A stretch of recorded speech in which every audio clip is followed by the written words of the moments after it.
As the siren ceased its warning, Polly heard them coming, the drone of enemy planes. Terrified, she scrunched up her face and squeezed her eyes shut. Hearing faraway thuds and guns blazing on the ground, she trembled. The roar of planes came nearer, ear-splitting shrieks and explosions, and as the light from the lamp flickered and then went out, Polly heard someone screaming. It wasn't till she felt arms surrounding her and Daddy's soothing voice in her ear, though she couldn't make out a word he was saying, that Polly realised the screams came from her. They sat on the bunk bed in the brick-built shelter at the bottom of the backyard, their neighbours, Mr. and Mrs. Thompson from the flat upstairs, sitting next to them on beach chairs. All the while, Polly pined for Mam, who was working an evening shift at the clothing factory. The planes thundered overhead, wave after wave. Hearing the bombs whistling down and the thuds of nearby buildings tumbling to the ground, Polly could barely breathe.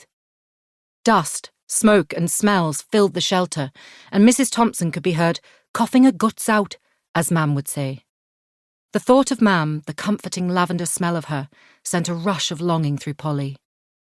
A bomb, directly overhead, came shrieking down, and Polly, her body seeming to collapse inwards, didn't have the power to scream.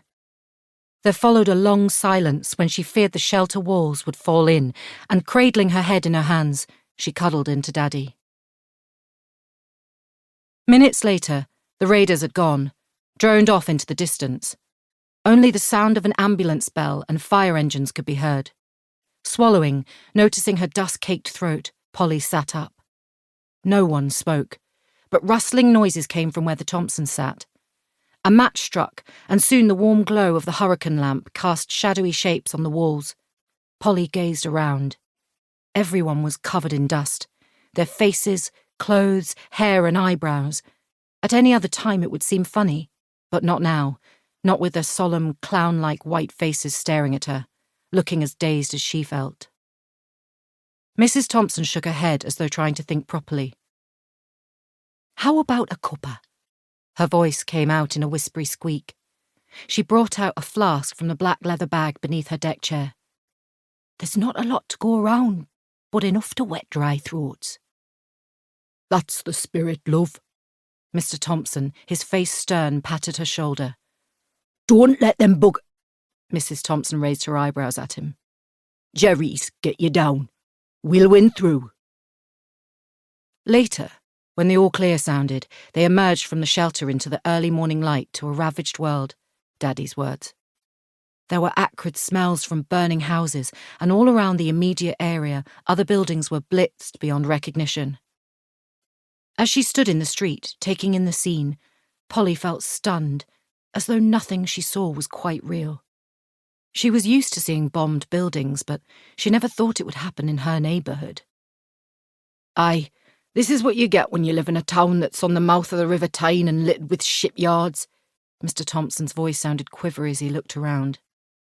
Ambulance bells continued to pierce the air, and the injured, lying in the back lane on yard doors taken off their hinges, waited to be ferried to hospital.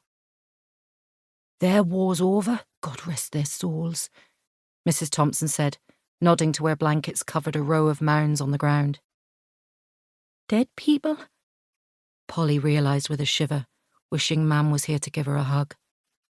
Daddy ran his fingers through his hair, telling the neighbours, "I'm off to find Jane."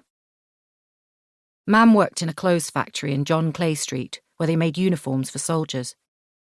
Daddy wasn't happy about her working, Polly knew, because she'd heard her parents' raised voices through the thin bedroom wall one night when she was unable to sleep.